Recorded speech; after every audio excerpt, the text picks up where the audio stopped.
आज हमारे साथ हैं वैद्य अक्षय चौहान जी। तो भारत की जो चिकित्सा पद्धति है वो आयुर्वेद है। इंडिया में उसका क्या अहमियत है और इंडिया के बाहर क्या अहमियत है? तो उसी लेवल पे काम करता है और जो लोग इसको अच्छे से फॉलो कर लेते हैं वो बीमारी से मुक्त हुए हैं। और डायबिटीज़ में भी, जैसे अभी हम लोग डायबिटीज़ की बात करते बताती है कि क्या चलो क्यूर नहीं हो रही है, पर आज के समाज में जो चल रहा है क्या ये कंट्रोल हो रही है? तो ऐसा देखने में आ रहा है कि कंट्रोल भी नहीं हो रही है। स्वागत है आपका, जहां प्राचीन साइंस और मॉडर्न साइंस के बीच एक टकरार चल रहा है। क्या आयुर्वेदा सच में एक डिवाइन हीलिंग सिस्टम है या ये एक पुरानी कहानी है जिसे साइंस ने चैलेंज कर दिया? क्या आयुर्वेदा सबके लिए एक ही डाइट रिकमेंड करता है? और सबसे बड़ा सवाल, क्या आयुर्वेदा कैंसर का इलाज कर सकता है या ये सिर्फ एक मिथ है? यहाँ पर होगा सच का सामना, एशियन टेक्स्ट और मॉडर्न साइंस की टकरार के बीच, एक्सपर्ट कंट्रोवर्सीज और वो डिबेट्स जो आपको सोचने पर मजबूर कर देगी। नमस्कार दोस्तों, आज हमारे साथ हैं वैद्य अक्षय चौहान जी, चौहान आयुर्वेदा हॉस्पिटल नोएडा से। तो आज हम लोग बात करेंगे आयुर्वेदा के ऊपर। आयुर्वेदा किन किन बीमारियों में काम आता है, आयुर्वेदा क्या स्टैंड लेता है हमारे इंडिया में, आउट ऑफ इंडिया, और कितना बेनिफिशियल है। नमस्कार सर। नमस्कार जी। नमस्कार। नमस्कार सर। सो मुझे बताइए कि आयुर्वेदा अभी आज की डेट में इंडिया में उसका क्या अहमियत है और इंडिया के बाहर क्या अहमियत है? देखो क्या होता है ना कि हर एक देश की, हर एक सभ्यता की अपनी एक चिकित्सा पद्धति होती है। तो भारत की जो चिकित्सा पद्धति है वो आयुर्वेद है। और भी जैसे कि होम्योपैथी है वो जर्मन से आई है, एलोपैथिक है वो कहीं बाहर से आई है। तो ऐसे ही है, ठीक है, आज की डेट में कौन सी चल रही है एक अलग है, पर जो इंडिया की जो मूल चिकित्सा पद्धति है वो आयुर्वेद है जी। अब आपका क्वेश्चन था कि ये कहाँ स्टैंड कर रहा है। ठीक है, आपने देखा होगा कि ये पिछले कुछ टाइम में क्या हो ना, इसको जितने भी बाहर से लोग आए हैं इसको सप्रेस किया गया है। जब भी कोई व्यक्ति कहीं बाहर जाता है तो वो अपनी चीज़ें इम्प्लीमेंट कराता है, वहाँ पे जो एग्जिस्टिंग चीज़ें होती हैं उनको सप्रेस करता ही है। तो यही आयुर्वेद हेल्थ केयर सिस्टम के साथ हुआ था, परंतु अभी पिछले कुछ टाइम से, आज़ादी के बाद से या उसके बाद से भी अब धीरे धीरे ग्रो कर रहा है। पिछले आप 8-10 साल से कह सकते हैं ये काफ़ी स्पीड से ग्रो किया है। तो अभी जो पहले आयुर्वेदा की स्थिति इंडिया के अंदर थी वो बहुत अच्छी नहीं बोल सकते हैं। तो मतलब रिसर्च के क्षेत्र में भी नहीं था, शिक्षा के क्षेत्र में भी नहीं था, चिकित्सा के क्षेत्र में भी उतना नहीं था। परंतु पिछले 10 सालों में भी ये है कि लोगों का रुझान चिकित्सा के क्षेत्र में भी बढ़ा है, शिक्षा के क्षेत्र में बढ़ा है और आजकल इसमें रिसर्च भी चल रही है। तो लोग बागों ने अब इसको धीरे धीरे स्वीकारना शुरू कर दिया है कि हाँ ये अपनी चिकित्सा पद्धति है और प्लस इक्वली इफेक्टिव है। तो इसलिए आजकल बढ़ रहे हैं, लगातार संख्या बढ़ रही है। तो ये इसकी स्थिति है। और आपका दूसरा क्वेश्चन था कि बाहर, अभी पहले क्या होता था कि आयुर्वेद जैसे एक क्या होती है ना, एमबीबीएस की डिग्री होती है ना, पूरे वर्ल्ड में ज़्यादातर जगह पर वो चलती है। परंतु आयुर्वेदा की डिग्री क्या होती थी, ये इंडियन ओरिजिन है तो ये चलती नहीं थी। परंतु पिछले 8-10 सालों में पूरे वर्ल्ड के अंदर ऐसे 57 कंट्रीज़ ऐसे हैं जहाँ पे किसी न किसी रूप में आयुर्वेदिक चिकित्सा पद्धति पहुँची है।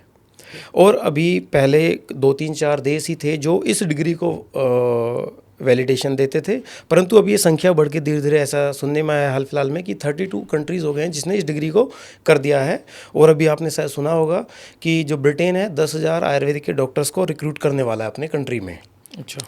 तो अब इंडिया के बाहर भी आयुर्वेदा की स्थिति इतनी इम्प्रूव हो रही है कि वहाँ डिमांड बढ़ रही है, उसके प्रोसीजर्स, उसकी मेडिसिन, उन सब की डिमांड अच्छे से बढ़ रही है। तो ओवरऑल ऐसा कह सकते हैं बहुत अच्छा ग्रोथ हो रहा है आज की डेट में। जी। मुझे ऐसा लगता है कि लोग एलोपैथिक को ज़्यादा चूज़ करते हैं एज़ कम्पेयर टू आयुर्वेदा, इसलिए कि उसका रिलीफ थोड़ा सा जल्दी है और आयुर्वेदा का रिलीफ में थोड़ा सा टाइम लगता है। आप क्या बोलते हो इस पर? हाँ देखो, इसमें क्या ना, इस चीज़ को तो हम डिनाई नहीं कर सकते। इमरजेंसी डीलिंग में एलोपैथिक बहुत अच्छी है। इमरजेंसी डीलिंग में आज की डेट में आयुर्वेदा उतना अच्छा नहीं है कंपेयर टू एलोपैथी। परंतु जो इमरजेंसी डीलिंग होती है वो पूरे इंडिया के अंदर जो होती है, इमरजेंसी डीलिंग के जितने भी मरीज होते हैं वो 12 से 14% होते हैं। बाकी के 84% जो है ना वो क्रोनिक डिजीज़ हैं जिनको बहुत एसच की भी इमरजेंसी में डालने की ज़रूरत है। 14% जो 14% पेशेंट हैं वो सब इमरजेंसी डीलिंग में, उसके लिए प्रायोरिटी पे एलोपैथी की जाता है। बाकी चीज़ें आयुर्वेदिक तरीके से डील कर सकते हैं। परंतु क्या होता है ना कि ऐसा होता है कि जो व्यक्ति इमरजेंसी में हेल्प कर देता है तो उसको हमेशा से प्रायोरिटी दी जाती है। तो यही हुआ है कि भाई सब लोगों को लग रहा है कि इमरजेंसी में हेल्प करी, हार्ट अटैक हुआ, एक्सीडेंट हो गया, तो ऐसा लगता है कि भाई यही सर्वश्रेष्ठ है। तो ऐसा नहीं है। कुछ चीज़ें इमरजेंसी के लिए बहुत अच्छी हैं, परंतु क्रोनिक मैनेजमेंट, बीपी हुआ, शुगर हुआ, थायराइड हुआ, ये कोई इमरजेंसी वाली बीमारियां तो नहीं है। इनको आयुर्वेदा बहुत अच्छे से कर सकता है। जितने भी क्रोनिक डिसऑर्डर है, गैस, एसिडिटी, ऑस्टियोआर्थराइटिस, ये इमरजेंसी नहीं है, तो उनको आयुर्वेदा बहुत अच्छे से कर सकता है। इमरजेंसी के लिए एलोपैथिक बेस्ट है। अच्छा, तो जैसे कि आजकल इंडिया के लोग हैं एलोपैथी को ज़्यादा प्रेफर देते हैं, तो आयुर्वेदिक में मुझे लगता है वो मजबूरी में आते हैं या एलोपैथी ट्रीटमेंट उनको सही से नहीं मिल पाता जब आते हैं? देखो क्या होता है ना, जब व्यक्ति किसी बीमारी के लिए वो एलोपैथिक में जाए, यूनानी में जाए, होम्योपैथिक में जाए, आयुर्वेदा में, अगर जो उसके मुताबिक सेटिस्फैक्टरी ट्रीटमेंट नहीं मिलेगा तो वो पक्का वो किसी ना किसी दूसरी अल्टरनेट रिसर्च में जाएगा, वो कहीं ना कहीं जाएगा। और अगर जो पिछले हमारे कुछ 10 सालों में ऐसा हम बोल सकते हैं कि अब आयुर्वेदा में पेशेंटों की संख्या लगातार बढ़ रही है, और जितने भी पेशेंट आयुर्वेदा में आए हैं उसमें से 90% एलोपैथिक ट्रीटमेंट लेने के बाद में तब आए हैं आयुर्वेदा में। मतलब कि ये कि वो लोग 90% पेशेंट एलोपैथिक ट्रीटमेंट या जो भी था होम्योपैथिक या जो भी है वो उससे सेटिस्फाइड नहीं हुई है, उससे उनका समाधान नहीं हुआ है उनकी बीमारियों का, तब उन्होंने आयुर्वेदा चूज़ किया है। ऐसा नहीं है कि जो आयुर्वेदा में आ गया उसका बस समाधान हो ही जाएगा, आयुर्वेदा के भी बहुत सारे पेशेंट वहाँ जाते हैं। परंतु अगर जो हमारे पास लगातार संख्या बढ़ती जा रही है, इसका मतलब ये है कि वहाँ से वो सेटिस्फाइड नहीं है। अब वो साइड इफेक्ट रीजन हो, अनसेटिस्फैक्टरी रिजल्ट हो या कोई और रीज़न हो, महंगे ट्रीटमेंट हो या जो कुछ भी है, तो वो आयुर्वेदा में आ रहे हैं। तो लोग बागों का रुझान बढ़ा है, फेथ बढ़ा है, रिजल्ट मिले हैं, तो लोगों ने इसको स्वीकारना शुरू कर दिया और अब बढ़ती जा रही है संख्या। तो आयुर्वेदिक ट्रीटमेंट का जो मिनिमम रिजल्ट टाइम पीरियड होता है वो कितना होता है? जैसे कोई बीमारी है, एलोपैथी में मान लो आपको 2 से 3 दिन में आपको रिजल्ट मिल रहा है किसी बीमारी का, तो आयुर्वेदिक में मिनिमम ऐसा कुछ टाइम पीरियड है कि 10 दिन में रिजल्ट मिलता है या 15 दिन में रिजल्ट मिलता है? देखो, बीमारी को हमें उस तरीके से समझना चाहिए कि एक होता है कि जब सपोज कोई पेशेंट है, उसको बुखार है और इन्फेक्शन बना हुआ है कोई, तो उसकी जो मेन तकलीफ है बुखार होती है, तो उसको तुरंत भाई बुखार से कोई नई कॉम्प्लिकेशन ना पैदा हो तो उसको इमीडिएटली होता है कि 1-2 दिन के अंदर उसको कवर करा जाए।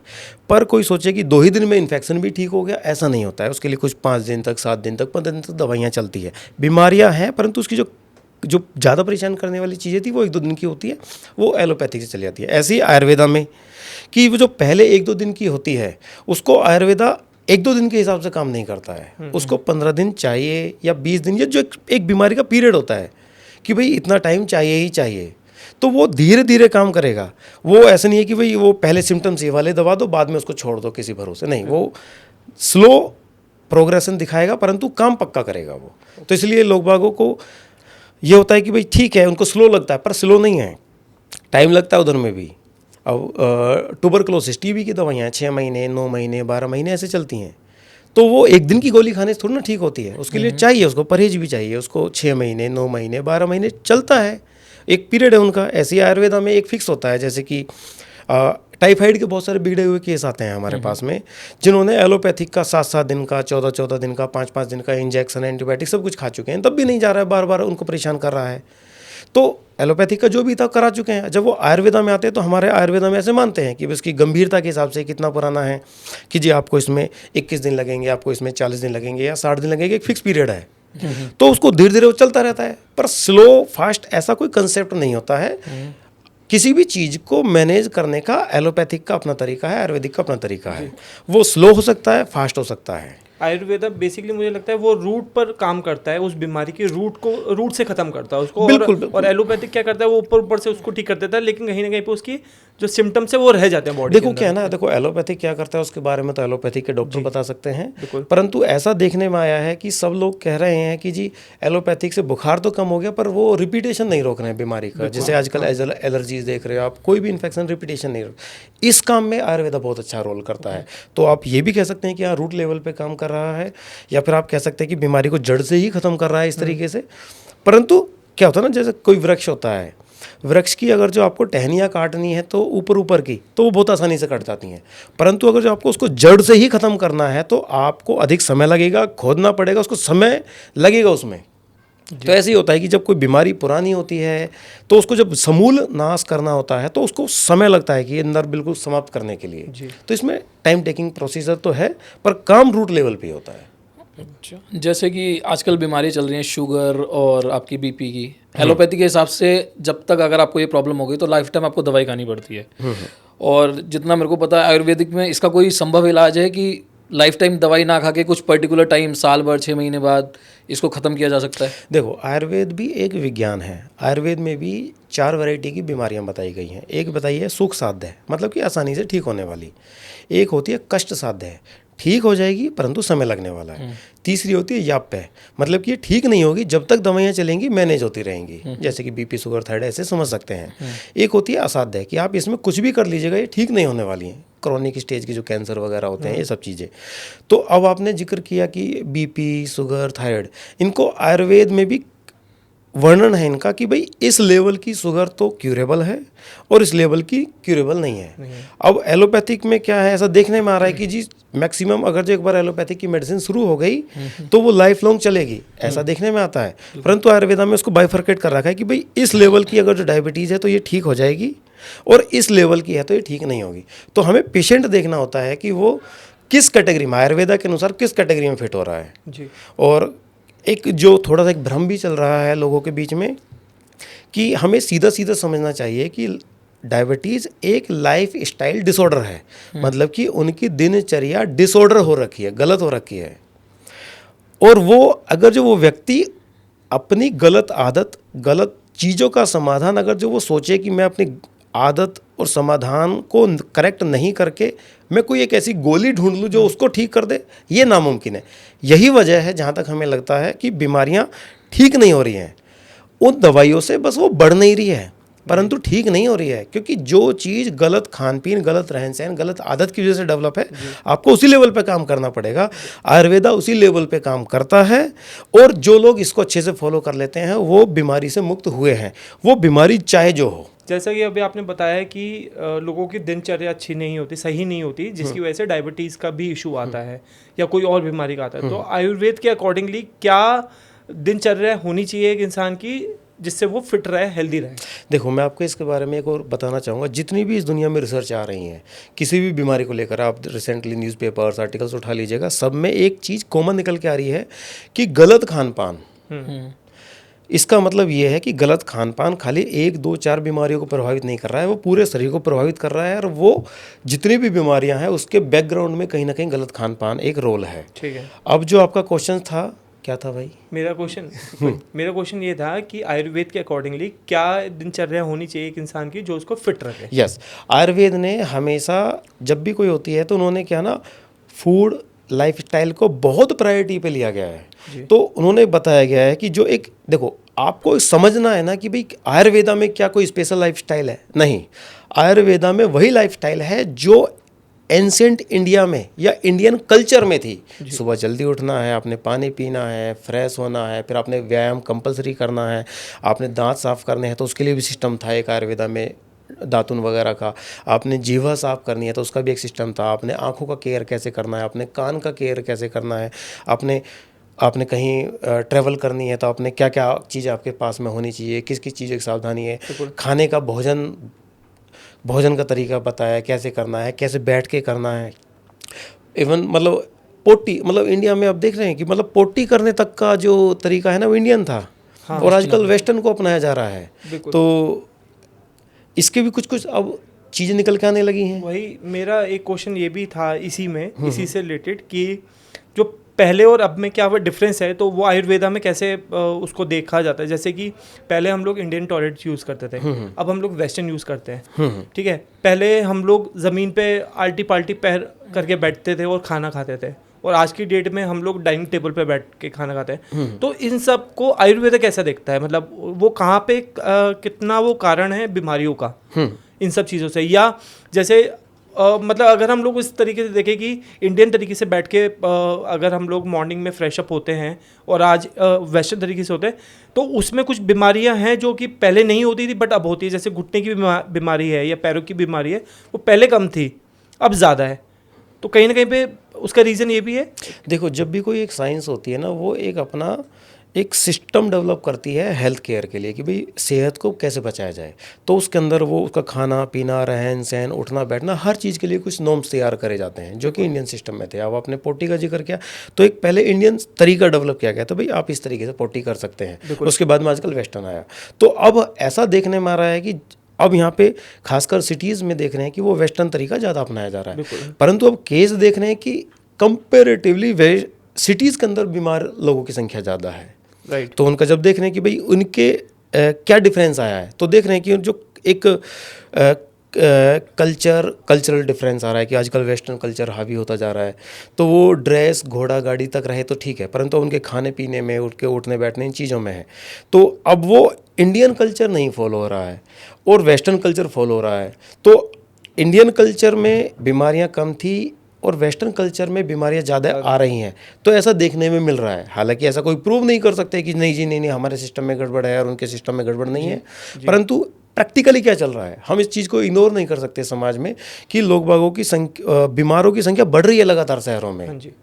तो कल्चरल डिफरेंस आया है। जो एक सिस्टम आयुर्वेद ने डेवलप किया था, पालथी मार के बैठने का, हाथों से खाने का, जो कुछ भी था, परंतु अब उसको डिफरेंस आ गया उसमें कि जैसे किचन है, किचन में पहले सारे लोग बैठ के काम, जो महिलाएं थी घर की बैठ के काम किया करती थी, अब खड़े होकर काम करनी है। तो आप देख रहे हैं कि आजकल वेरिकोज वेन है या डिस्क की प्रॉब्लम है, अब कोई कहे जी नहीं जी ये डिस्क की प्रॉब्लम कोई और रीज़न है।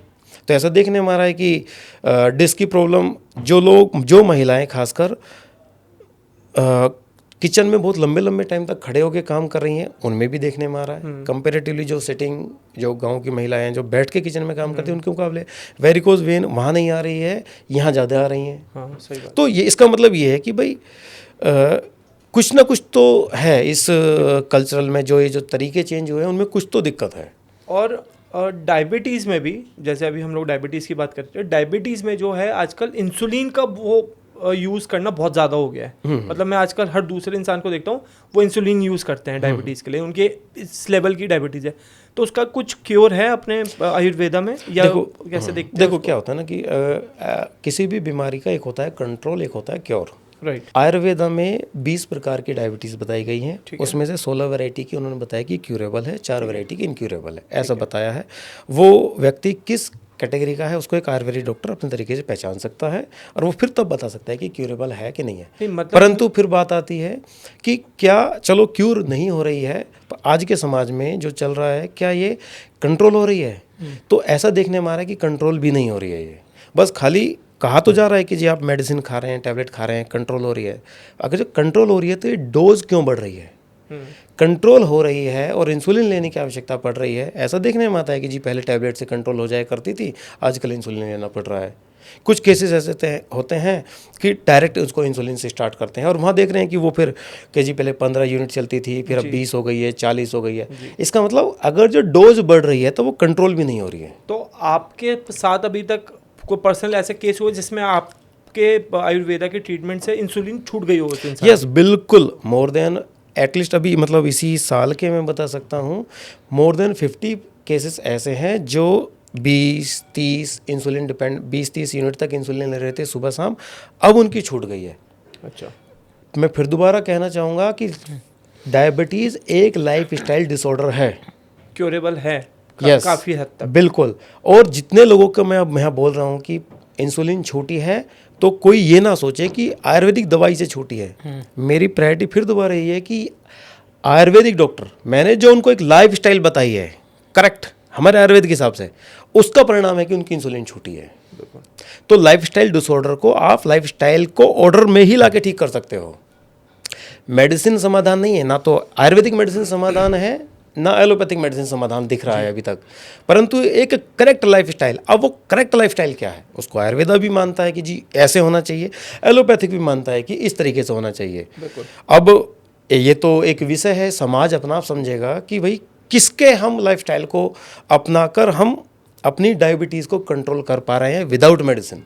ठीक है। जैसे कि अभी आपने लाइफस्टाइल की बात की कि लोग लाइफस्टाइल चेंज करेंगे तो उनकी शुगर और बीपी इन सब में कंट्रोल कर सकते हैं, बट मेरे को लगता है लोग लाइफस्टाइल चेंज करने से ज़्यादा ना दवाई खाना ज़्यादा प्रेफर करते हैं। देखो उनके लिए ईजी रहता है थोड़ा। बिल्कुल बिल्कुल यही है कि आप समाज में ही देखने में आ रहा है कि दवाई देने वाले को पता है कि लाइफस्टाइल का डिसऑर्डर है, दवाई खाने वाले को पता है कि ये गलत खान पान दिनचर्या का डिसऑर्डर है।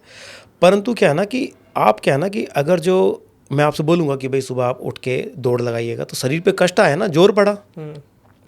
अब क्या है ना, लोगों को ना वो चाहते हैं कि शरीर पे कोई कष्ट ना पड़े और काम हो जाए, परंतु एक्चुअल में क्या ना वो काम नहीं होता है, बस कंट्रोल हो जाता है।